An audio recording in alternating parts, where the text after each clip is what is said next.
নমস্কার, আমার নাম মমিতা ভগত, বাড়ি বেলাকোপা। তো আমি অনেকদিন থেকে ব্যথার জন্য ভুগতেছিলাম।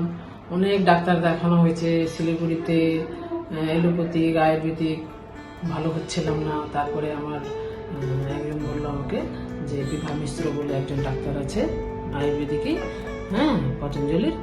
তো ওইখানে আমি আসলাম। আসার পর বেশ সুন্দর চিকিৎসা করছেন উনি। চিকিৎসা করার পর আমি ট্রিটমেন্ট করছিলাম কিছুদিন, 4-5 দিন। তারপর তো আসা সম্ভব হয় নাই, আমাকে বলছিল অনেক দিন ধরে করতে ট্রিটমেন্ট, তো আসতে পারি নাই।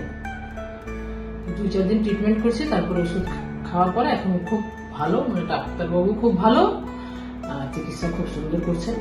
আমি এখন ভালো, মানে আগে থেকে অনেক ভালো, প্রায় ভালোই হয়ে গেছি বলা চলে।